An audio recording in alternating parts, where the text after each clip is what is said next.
आचार्य देव कहना चाहते हैं कि आपके परिणाम अपूर्व होंगे तो अनुशासन है। परिणाम नीचे गिर रहे हो तो अनुशासन नहीं, परिणाम पर चढ़े तो अनुशासन। अनुशासन का मतलब क्या होता है? नियमबद्ध रहना, कंट्रोल में रहना, उत्तरोत्तर ऊपर चढ़ना अनुशासित है। और अनुशासनहीनता नीचे गिर जाना। तो नीचे गिरने को अनुशासनहीनता कहते हैं और ऊपर चढ़ने को अनुशासन कहते हैं। अधोगति होना अनुशासनहीनता का सूचक है और ऊर्ध्वगति होना अनुशासन का सूचक है। जो सच में आत्मा अनुशासित होते हैं वे सिद्ध दशा की प्राप्ति करते हैं। सच में जिनका अपनी आत्मा पर अनुशासन होता है, आत्म कंट्रोल जिन पर होता है, वे सिद्ध दशा की प्राप्ति करते हैं। और जो नरक निगोद के पात्र होते हैं तो अनुशासनहीनता की उन्होंने अपने अनुशासन में न रहे तो अधोगति के पात्र बने। आत्मा पर अनुशासन करते हुए दिगंबर पंत ये बात कहते हैं कि ये अनुशासन की उत्कृष्टता और एक अनुशासन की पूर्णता भावों की अपूर्वता में है। भावों की अपूर्वता के बिना ये अनुशासन का मार्ग शाश्वत सतत चलता नहीं है। इसलिए अपूर्व भावों की चर्चा में वास्तव में आत्म अनुशासन नामक इस ग्रंथ की महत्वपूर्ण चर्चा है। कैसे भाव है हमारे, कैसे भाव हैं, कैसे होने चाहिए और कैसे हुए थे।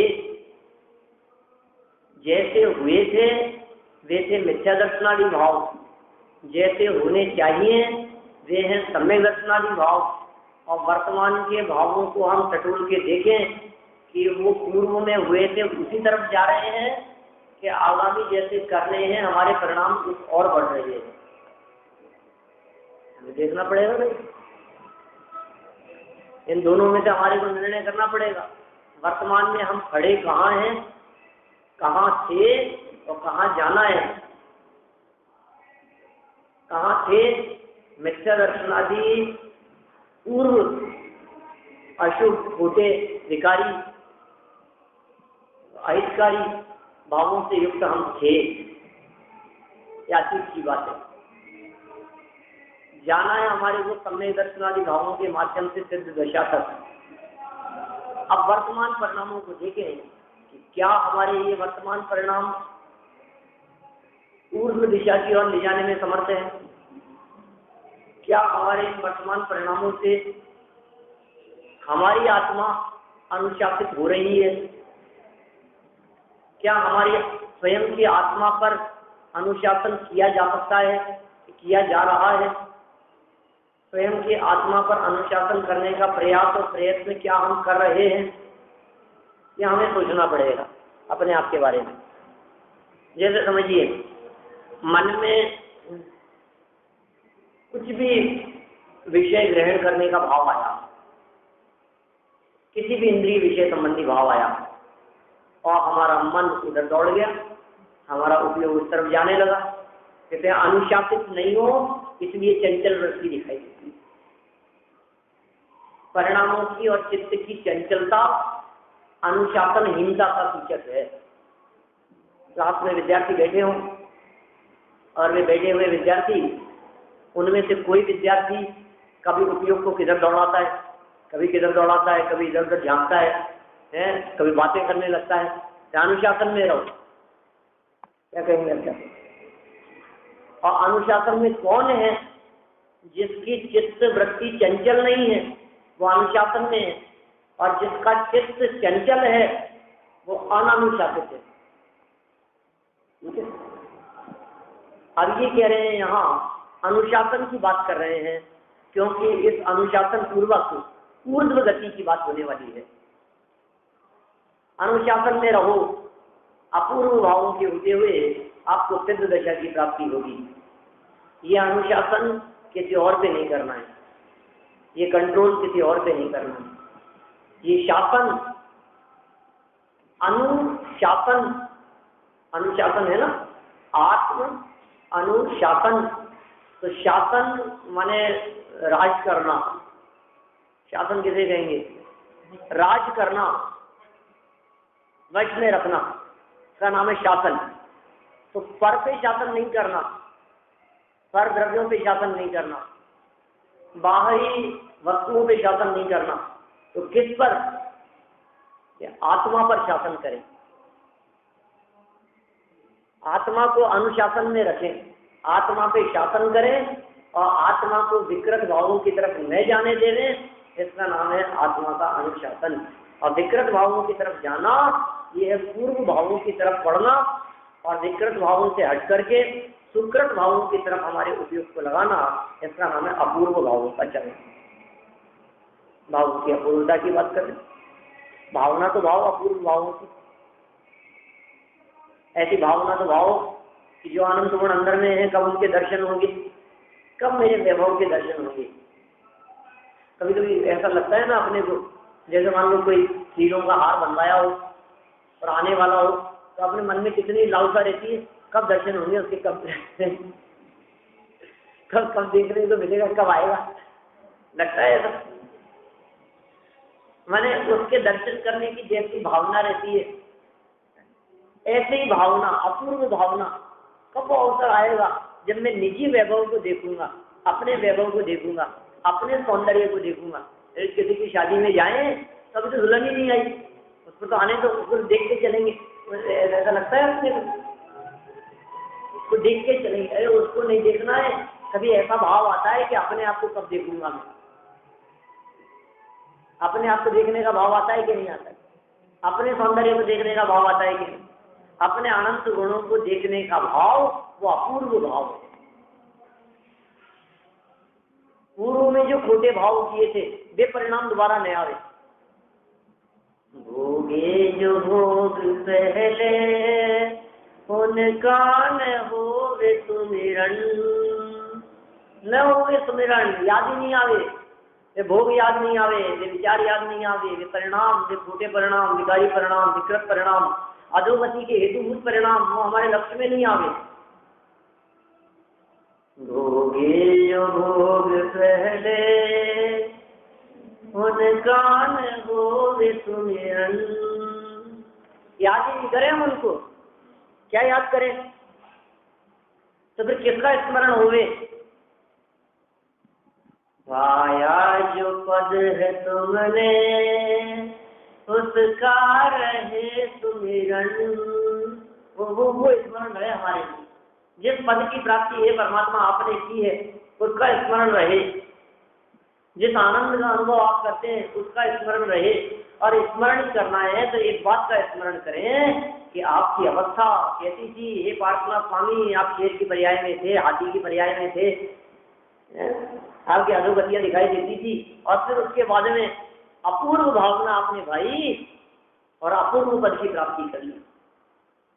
हे महावीर स्वामी, आप सिंह की पर्याय में थे, भीड़ की पर्याय में थे, न मालूम कैसी कैसी अवस्थाएं आपने पूर्व में धारण की थी, अवस्थाएं आपकी थी, और उन सब अवस्थाओं को छोड़कर वर्तमान में आपकी कैसी अवस्था हो गई, और क्यों हो गई, किस वजह से हो गई। भावना तो वहां थी आप जैसा बनने की, तुम जैसा बनने के कारण शरण तुम्हारी आया, नाथ तुम्हारी पूजा में सब स्वाहा कर। कैसी भावना लेके आया हूं मैं ये भावना लेकर के आया हूं, ये विधान करा रहा हूं, घर में सुख शांति रहे। कैसी भावना लेके आया मूर्ख, कम से कम अच्छी भावना तो लेके आता। कोई भी काम करते हैं हम नहीं कहते अच्छे भावों से करना चाहिए। अच्छे भाव मतलब क्या, अच्छी भावना मतलब कैसी भावना की बात कर रहे हैं। अच्छी किसे कहें, पहले ये तो नक्की करो, फिर हम भाव की बात देखेंगे। अरे अच्छी और बुरी की खबर नहीं है, माने हम इसी जंजाल में उलझे रहे। क्या ये भावना अच्छी भावना है, या इस जंजाल से मुक्त हो जाए ये भावना अच्छी भावना है। हे जिनेन्द्र देव, आपके चरणों की पूजा से पुण्यम समग्र महमेक मना होमी, ये भावना बताओ मैं। हर तो आप देखिए सब पूजाओं में भावना किस तरह की है। पुत्र मित्र धन बड़े, ये भावना बाता हूं, ये है भावना हमारी। परिवार का बढ़ना, अरे नर देह की यह हार है, ये उन्हीं का है कथन। मैंने देखा कैसा गजब बातें कहते हैं, क्या क्या बातें आप पूछते हैं, कैसा आप चिंतन करते हैं और आपका चिंतन कैसा चलना चाहिए। माने ये जैन दर्शन चिंतन को बदल देता है, सोच को बदल देता है, हमारे भावों को बदल देता है, हमारे विचारों को बदल देता है, हमारे सोचने का नजरिया बदल देता है। इसका नाम है जैन दर्शन। आप क्या सोचते थे और क्या सोचने लगे, ये जैन दर्शन इंसान को परमात्मा बना देता है। ये जैन दर्शन ऐसी फैक्ट्री का नाम है जिस फैक्ट्री में ढलकर ये जीव परमात्मा बन जाता है। ये ऐसी फैक्ट्री है।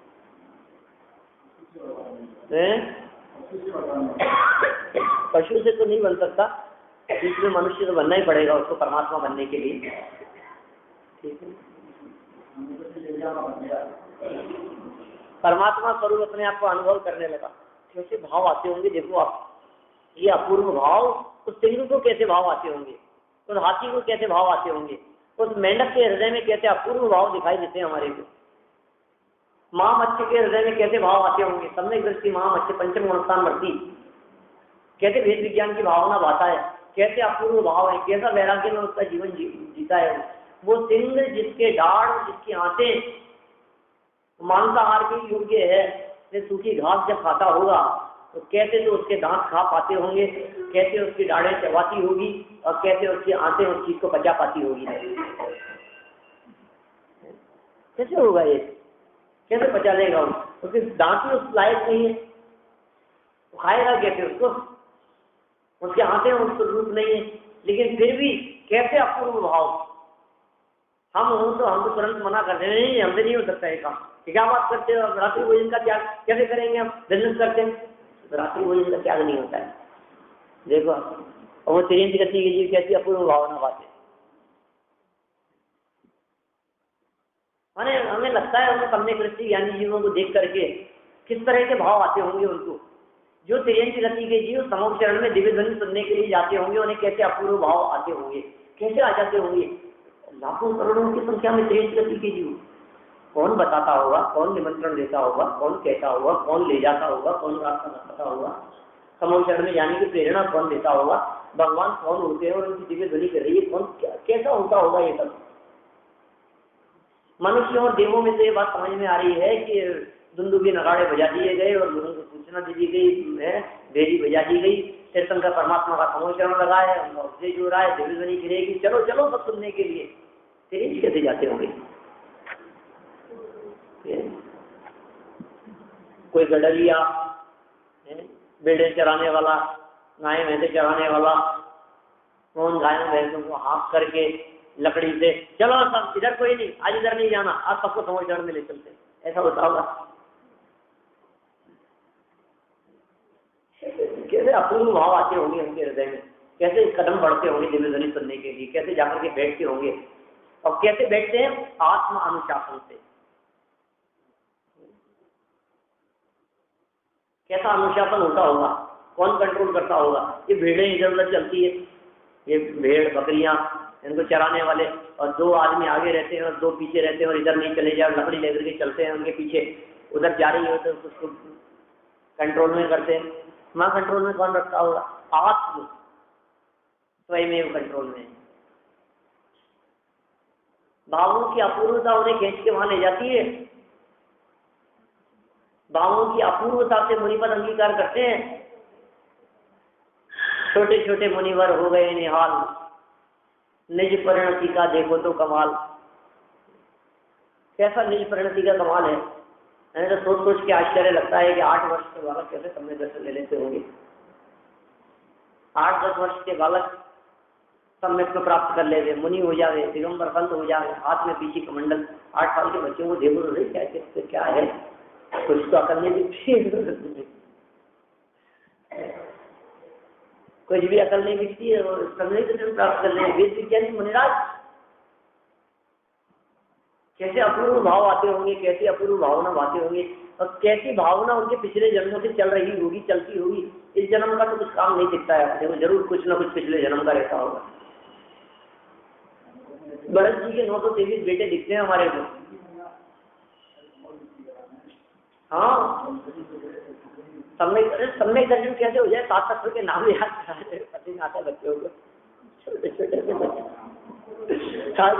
7 तत्व में श्रद्धा, सत्कार, श्रद्धान, सम्यक दर्शन, आत्म श्रद्धान, सम्यक दर्शन। आत्मा कौन होता है, जीव अजीव कौन होता है, ये पढ़ाते याद कराते कराते हमारे को लगता है यार कितनी मूर्ख है, समझ में नहीं आती, पढ़ना सुनना ही नहीं चाहते, उन्हें सम्यक दर्शन ले लेते।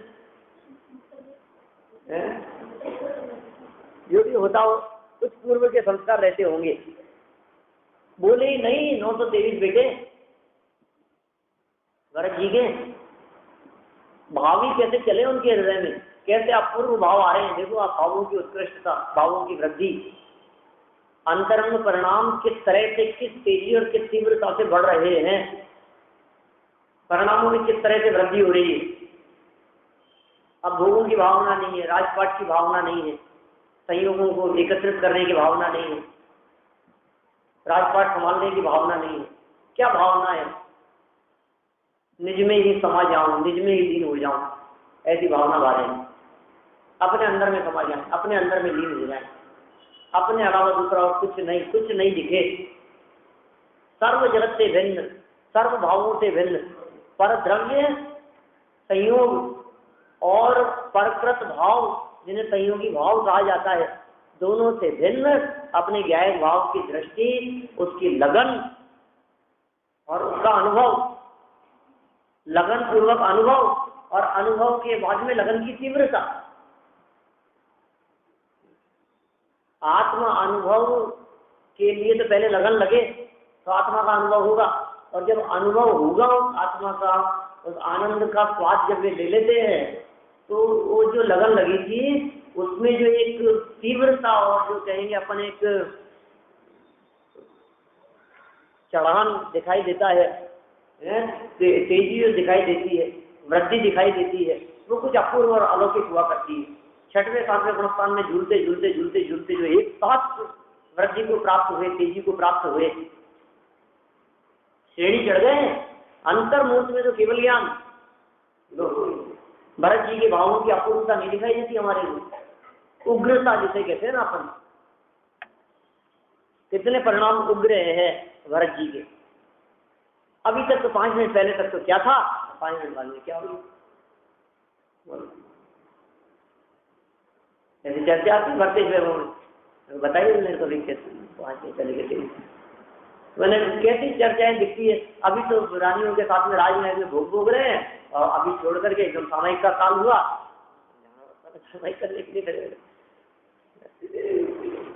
कैसे अपूर्व परिणाम होते होंगे।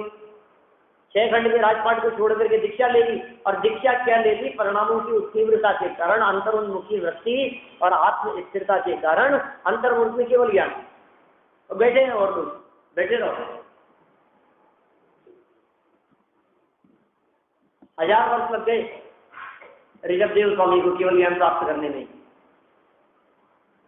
कितना लंबा काल लग गया, और कितने जीव अंतर्मुख में फटाफट फटाफट उनके उपदेश को सुन सुन करके केवल ज्ञान प्राप्त करने लगे। अरबों खरबों, इससे भी ज्यादा अनगिनत कहें हम, गिनती तो हम कह ही नहीं सकते, क्योंकि 84 लाख पूर्व में 1 लाख पूर्व का काल बच गया था मोक्ष जाने में भी, 1000 वर्ष कम।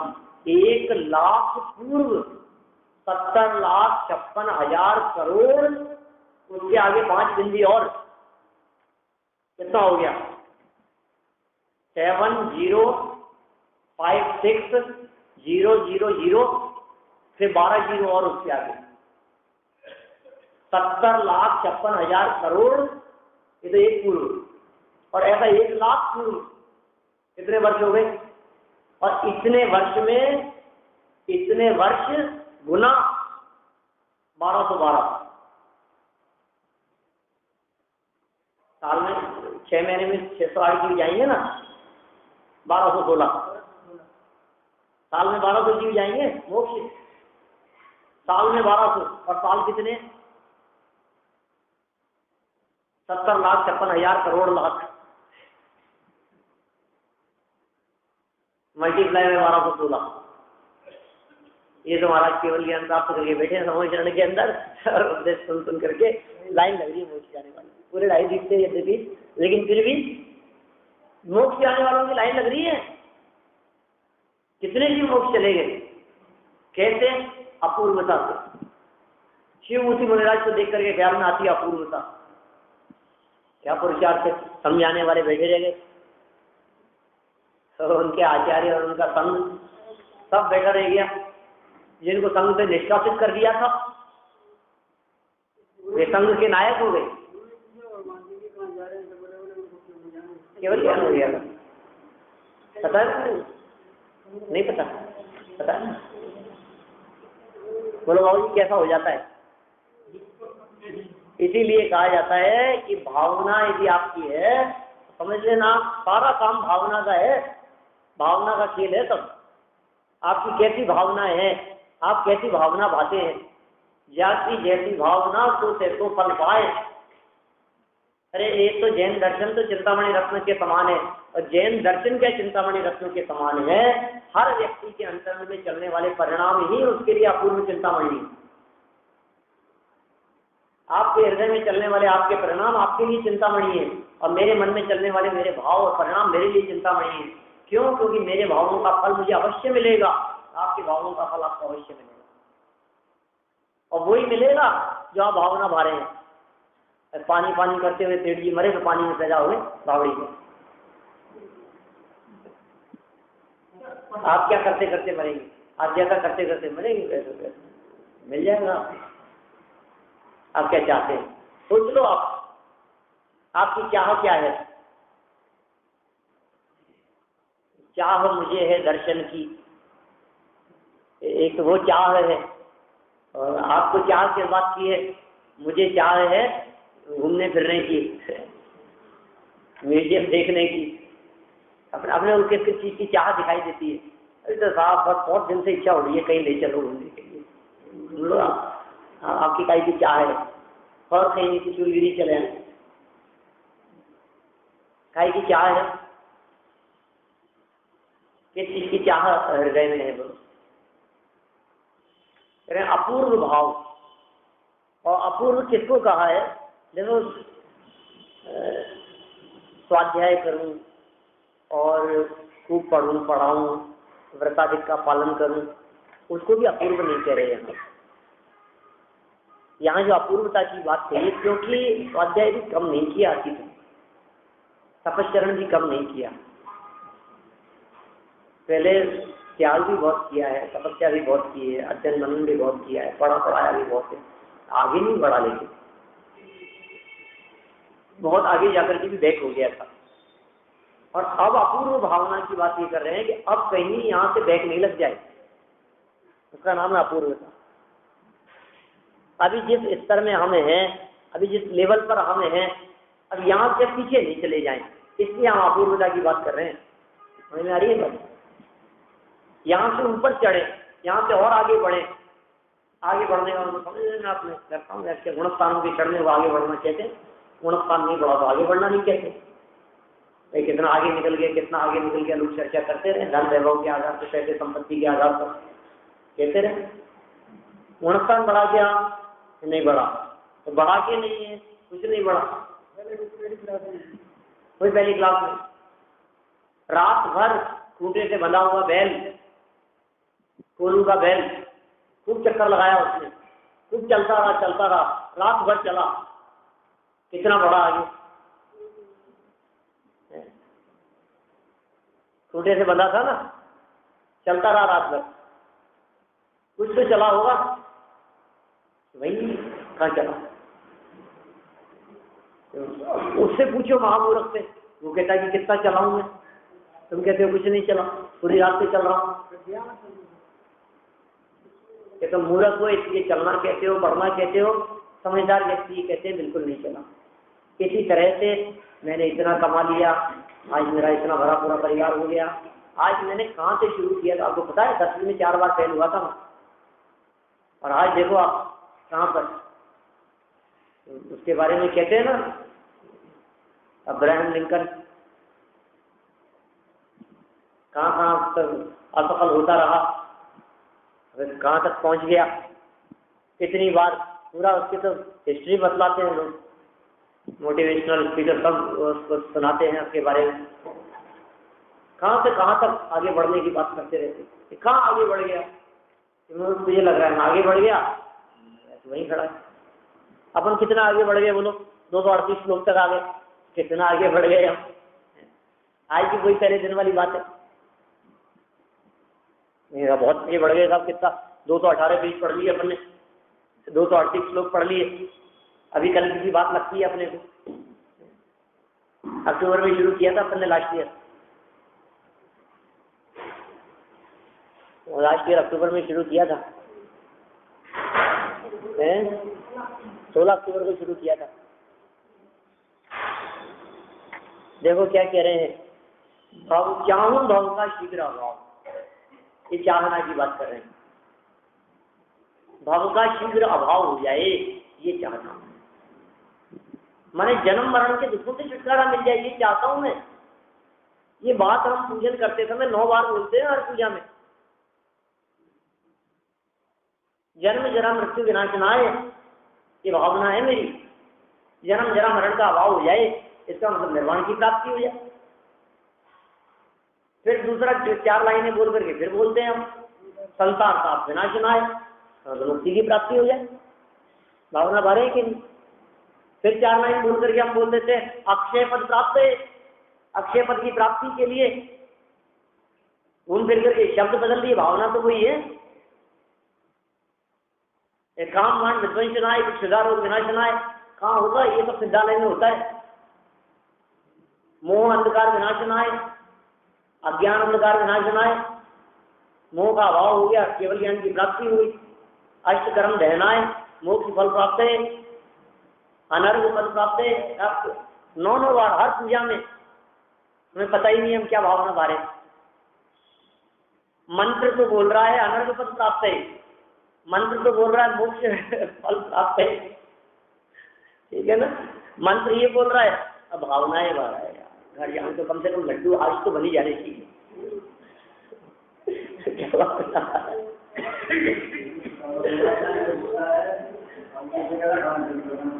हाँ, इधर तो बोल रहा है क्षुधारोग विनाशनाय नैवेद्यम, खाना जल्दी बना के रखना, जानते हैं क्षुधारोग विनाशनाय का क्या मतलब होता है, हलवा जरूर बनाना, आज तो खीर बननी चाहिए, आज तो डोसे बनने चाहिए, आज तो बाटी दाल बनना चाहिए, चूरमा बनाओ बहुत समय हो गया, आज तो कड़ी चावल खाने की इच्छा हो रही है, जो भी मन हो किसी का। तुम क्या मंत्र बोल रहे हो, पहले एक बात नक्की करो तुम्हारी भावना क्या है, या तो तुम पूजन करना बंद करो, और यदि बंद नहीं करना चाहते हो तो अपनी पूजन बनाओ। क्या आप ये जो क्षुधारोग विनाशनाय की बात करते हो, आप ऐसा कहो कमर दर्द विनाशनाय, घुटने दर्द विनाशनाय, ऐसे ऐसे आगे चढ़ाओ, अपने मंत्र बनाओ, अपनी पूजन बनाओ, क्योंकि आज जैसी भावना बातें हो। अब बोल कुछ रहे हो, भावना कुछ पा रहे हो, तो ये तो सब गड़बड़ चलती। सब पूजाओं में ये भावना भाई गई है, वो गलत नहीं है, क्योंकि जिन्होंने पूजाएं बनाई है उनकी भावना तो हुई रही है। अब करने वाले उटपटांग काम करते हैं, और हम भगवान की पूजन करते ही कहाँ हैं, हम तो जीवन जी की पूजन करते हैं, हम डॉक्टर साहब की पूजन करते हैं, किस किस की पूजन करते हैं अपन, देवशास्त्र गुरु की, कौन सी, युगल जी की करेंगे, युगल जी की करेंगे कि देवशास्त्र गुरु जी करेंगे, किसकी करेंगे सब पूजन। हम उनको तो भूल जाते हैं, हम तो वो याद आते हैं हमारे को, तो बक्तावर जी की करेंगे, नहीं पवैया जी की करेंगे, पवैया जी की पूजन करो। हाँ, किसी भी अपेक्षा से हो बात, हमसे कह आपकी भावना क्या है। एक भावना है हमारी, पूजन का फल यही चाहता हूँ हे स्वामी, क्या चाहता हूं? प्रभु तेरे मेरे अंतर को अविलंब निरंतर से भर दो, ये भावना बात नहीं केवल मंत्र में, अपितु उस मंत्र बोलने के पहले बोली गई 4 पंक्तियों में भी सब ये वही भावना भाई। चाहूं भव का शीघ्र अभाव, सम्यक दर्शन को भी कह नहीं रहे, सम्यक दर्शन की भावना की बात नहीं कर रहे। सम्यक दर्शन की भावना तो इसलिए कि सम्यक दर्शन मार्ग है, सम्यक दर्शन मंजिल नहीं है। सम्यक ज्ञान और सम्यक चारित्र मार्ग है, मंजिल नहीं है। तो आप सम्यक चारित्र की भावना भाते हो कि नहीं? कि सम्यक चारित्र की भावना मार्ग की अपेक्षा से तो भाते हैं, लेकिन फिर उस सम्यक दर्शन, सम्यक ज्ञान और सम्यक चारित्र से भी ये इस मार्ग पर चलते हुए मुक्ति की प्राप्ति करें, असली में तो वो भावना भाना है हमारे, असली काम तो वो करना है। देखिए अर्थ पढ़ते हैं, कल पढ़ा था यद्यपि अपन ने। मैं इस संसार में भ्रमण करते हुए, माने करते करते भी, मैं संसार में भ्रमण करते हुए मतलब गाड़ी चलाते चलाते भी, बाजार में चलते चलते भी, संसार में परिभ्रमण करने का मतलब क्या है? जन्म मरण बस ये नहीं, सब कुछ परिभ्रमण ही तो है। और क्या कर रहे हैं? एक भाव से दूसरे भाव में, उस भाव से किसी और भाव में, उस भाव से किसी और भाव में, इसे तो परिभ्रमण कहते ही हैं। लेकिन एक भाव में भी जो हमारा सुबह से शाम तक चलता रहता है, ये परिभ्रमण ही तो है, ये पार्ट ऑफ परिभ्रमण है। इसको भी परिभ्रमण ही कहेंगे आप। कभी सब्जी मंडी में, कभी दुकान पर, कभी किसी शोरूम में, कभी घर पर, कभी मंदिर में, कभी शमशान में। ये क्या चल रहा है? हमारा परिभ्रमण चल रहा है। परावर्तन का पार्ट है कि नहीं ये सब? तो ये कह रहे हैं ये सब जो चल रहा है, ऐसे परिभ्रमण करते हुए अब भ्रमण का नाश करने के लिए पूर्व में कभी नहीं भाई, भ्रमण का नाश करने के लिए ये हेतु बता दिया। आप कौन सी भावना भाएं? पहले लक्ष्य नक्की करो, स्टेशन पर जाकर के कौन सा टिकट खरीदेंगे, पहले लक्ष्य नक्की करो कहाँ जाना है, तो बताएंगे कौन सी गाड़ी का लेना है आपको।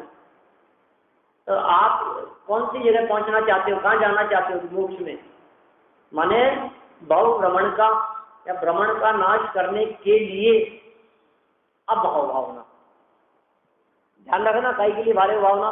भ्रमण का नाश करने के लिए।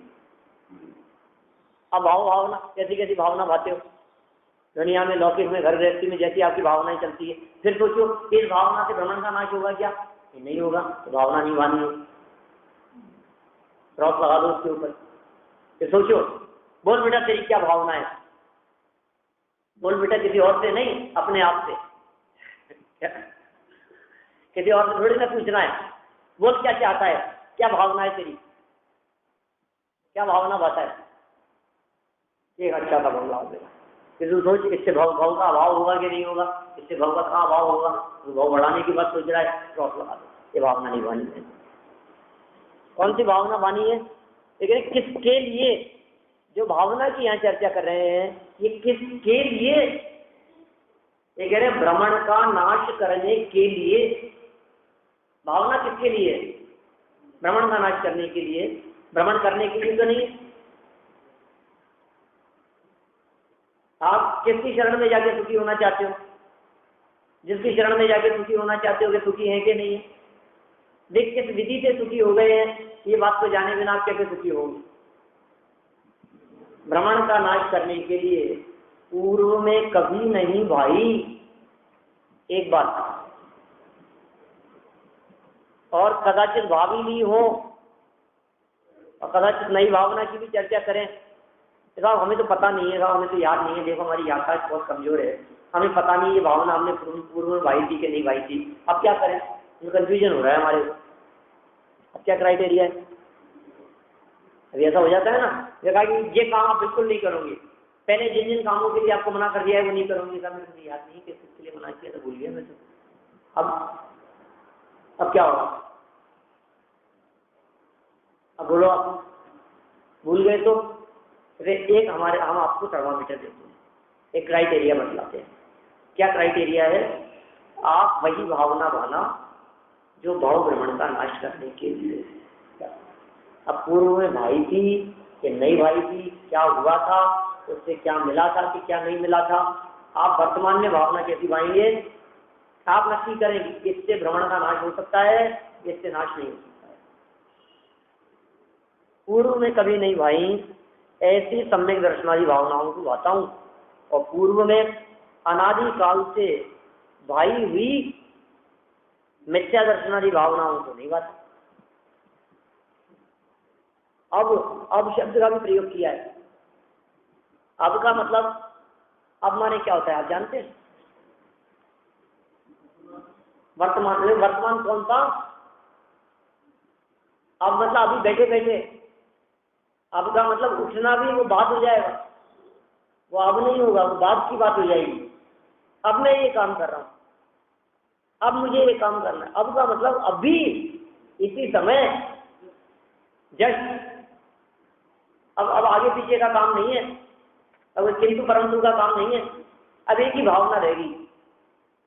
अरे हम तो ऐसी भावना की बात करते हैं जिसके अलावा कोई दूसरी भावना बचे ही नहीं, सारी मनोकामनाएं पूरी हो जाए, हम ऐसी बात करते हैं कि साहब खाने पीने में बहुत मजा आता है। अरे खाने पीने में मजा आता है, लेकिन बिना खाना खाए ही यदि मजा आए तो कैसा रहेगा? घूमने फिरने में मजा तो बहुत आता है, लेकिन थकान हो जाती है। अरे बिना घूमे फिरे एक जगह पर बैठे बैठे अपूर्व आनंद की प्राप्ति हो तो कैसा रहेगा? हम ऐसी बात कर रहे हैं हम तो। अपना घर हो, अरे तुम्हें ऐसा घर चाहिए जिसमें टूट फूट और गड़बड़ी होती रहे, या ऐसा घर चाहिए जिसके अंदर कभी रिपेयरिंग नहीं करवानी पड़े? कैसा चाहिए बोलो? तुम भोजन बिना अक्षय सुख में। नहीं ये समझ करने आया, इसके पहले लाइन में कही थी, उसको त्यागने आया। ये तो समझदारी की बात है कि हे जिनेन्द्रदेव, आप भोजन के बिना अक्षय सुख में हो। आपको ऐसे कपड़े चाहिए जो कपड़े पुराने हो जाएं, जो कपड़े गंदे हो जाएं, या कुछ ऐसी व्यवस्था कर देंगे कि फिर दोबारा कपड़े पहनने की जरूरत ही नहीं रहे। हम कैसी व्यवस्था की बात कर रहे हैं? बैठी बैठी सब काम बोलो ना, क्या चाहिए, किसी तरह की कोई परेशानी नहीं रहे। हम ऐसी व्यवस्था की बात कर रहे हैं, इसलिए हम टेम्परेरी भावना की बात नहीं कर रहे हैं, हम परमानेंट भावना की बात कर रहे हैं। सर्व भावनाएं जिसमें गर्भित हो जाए, हम ऐसी भावना की बात कर रहे हैं। उसका नाम है अपूर्व भावना, उसका नाम है सिद्धत्व की भावना, मुक्ति की भावना। देखिए भावार्थ में क्या कहते हैं, पढ़ के पूरा करें इसको। भाव भ्रमण की कारण रूप मिथ्या दर्शनादि भावनाएं, यानी मिथ्या दर्शनादि भावनाएं कैसी थी? भाव भ्रमण की कारण रूप थी। वे भावनाएं मैंने पूर्व में सदा काल भाई हैं, कंटिन्यू भाता रहा हूं, और चलती रही थी वो धारा प्रवाह रूप से वो भावना।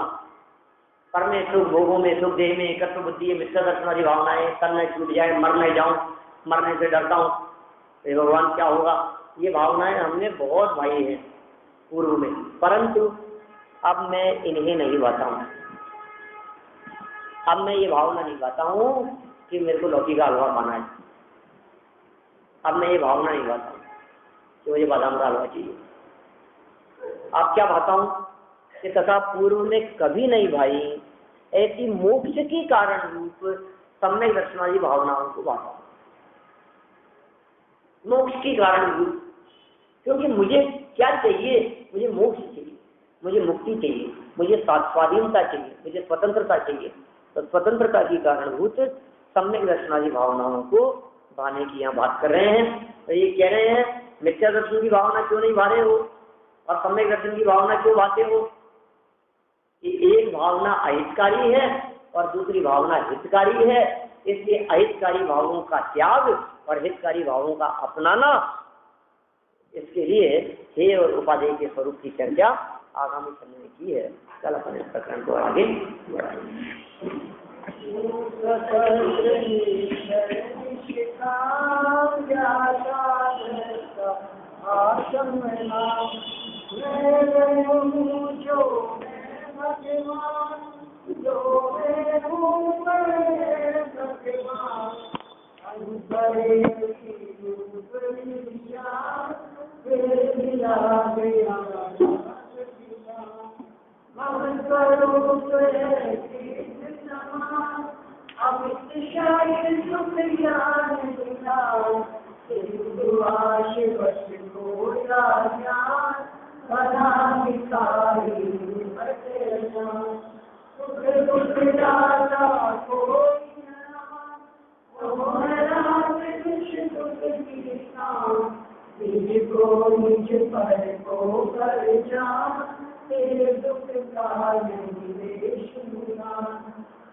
Lord,